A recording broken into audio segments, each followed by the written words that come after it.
ప్రాంతాలకు అతీతంగా తెలంగాణ ముఖ్యమంత్రి కేసీఆర్ ఆధ్వర్యంలో స్వాతంత్ర సమరయోధులను గౌరవించుకుంటున్నామని పర్యాటక సాంస్కృతిక పురావస్తు శాఖల మంత్రి శ్రీనివాస్ గౌడ్ అన్నారు. హైదరాబాద్ ట్యాంక్ బండ్ పై ఉన్న అల్లూరి విగ్రహం వద్ద రాష్ట్ర సాంస్కృతిక మంత్రిత్వ శాఖ నిర్వహించిన అల్లూరి సీతారామరాజు 99వ వర్ధంతి కార్యక్రమంలో ఆయన ముఖ్య అతిథిగా పాల్గొన్నారు.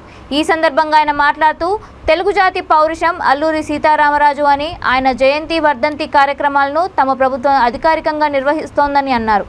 అల్లూరి బలిదానం సుదీర్ఘ భారత స్వాతంత్ర సమర పోరాటంలో సువర్ణాక్షరాలతో లిఖించదగిన అధ్యాయమని కొనియాడారు. ఈ సందర్భంగా క్షత్రియ సేవా సమితి అల్లూరి జీవితంపై రూపొందించిన పాటను విడుదల చేశారు. క్షత్రియ సేవా సమితి తెలంగాణ ఆంధ్రప్రదేశ్ అధ్యక్షుడు పేర్చెర్ల నాగరాజు మాట్లాడుతూ తెలంగాణ ప్రభుత్వం అల్లూరి సీతారామరాజు వర్ధంతి జయంతి కార్యక్రమాలను అధికారికంగా ప్రకటించడం స్వాతంత్ర సమరయోధులకు ఇస్తున్న ప్రాధాన్యతకు నిదర్శనమని కొనియాడారు. వందలాది అల్లూరి అభిమానుల మధ్య జోహార్ అల్లూరి అంటూ మంత్రి శ్రీనివాస్ గౌడ్ అల్లూరి విగ్రహానికి ఘన నివాళులర్పించారు. ఈ కార్యక్రమంలో సమితి ఉపాధ్యక్షుడు డాక్టర్ రఘురామరాజు, కోశాధికారి వెంకటేశ్వరరాజు, ఉప కార్యదర్శి ప్రదీప్, సాంస్కృతిక శాఖ డైరెక్టర్ మామిడి హరికృష్ణ, క్షత్రియ సేవా సమితి పూర్వ అధ్యక్షుడు భూపతిరాజు, సత్యనారాయణరాజు, మాజీ ఎమ్మెల్సీ రుద్రరాజు, పద్మరాజు తదితరులు పాల్గొన్నారు.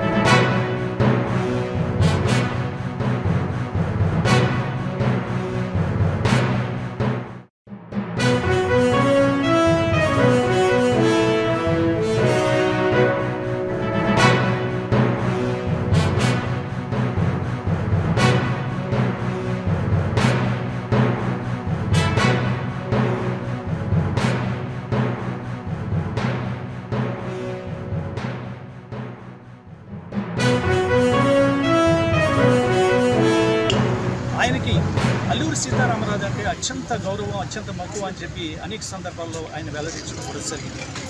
ఏ కార్యక్రమం క్షత్రియ సేవా సమితి నుంచి వారి దృష్టికి తీసుకెళ్ళినప్పటికీ కూడా దాన్ని తూచా తప్పకుండా దానిని అత్యంత గౌరవ ప్రతిష్టతో చేస్తున్నటువంటి ఈ ప్రభుత్వానికి క్షత్రియ సేవా సమితి తరఫున నేను వారికి నా ప్రత్యేకమైనటువంటి అభినందనలు తెలియజేస్తా ఉన్నాను. రాబోయేటువంటి సంవత్సరంలో ఆయనకి వర్ధంతి అది కూడా చాలా బాగా చేయాలనేటువంటి ఆలోచనతో క్షత్రియ సేవా సమితి కూడా ఉంది.